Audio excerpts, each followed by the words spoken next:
Last spring break, I went on a trip with 100 other Harvard undergraduates to Israel. It was one of the most extraordinary experiences of my life, and I will always be grateful to Harvard for that. I recalled the trip with awe and joy, but a certain moment rattled me. Our group attended a Shabbat dinner at a Tel Aviv synagogue. The rabbi proclaimed, "Welcome to Israel. You are all here from America, the best country in the world." He paused, but not a single person clapped.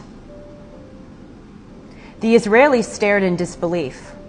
Americans are the freest, most privileged people on earth. Yet many of us are ashamed to show any, even the tiniest trace of national pride. Why? Because we Americans of recent generations have been swaddled in prosperity and security, and in consequence have become ungrateful for the blessings we enjoy. It requires vigorous athletic imagination for most of us to consider the basic brutal realities that much of the world experiences daily. Even worse, we have consumed a cultural diet that reduces America to its ugliest moments and dismisses its noble ideals and accomplishments as jingoism. This nation saved the world from global catastrophe 3 times in the 20th century. This nation has grown to treat racial, ethnic, and religious minorities with equality and respect compared to other places and times on earth.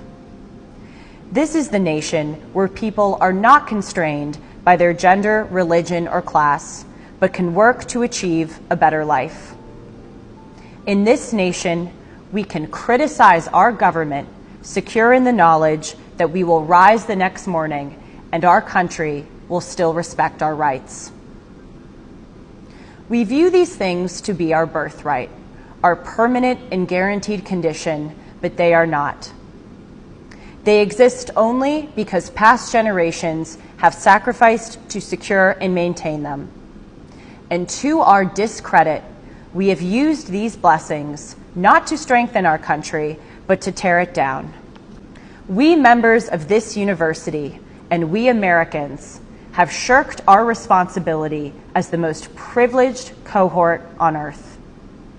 We have remained cringingly silent in the face of corrosive ideas, woke culture, that has corrupted our institutions and severed the bonds that hold our country together.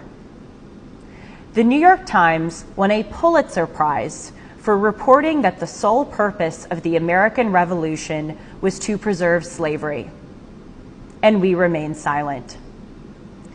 The Oregon Department of Education asserts that showing your work and finding the right answer in math is white supremacist, and we remain silent.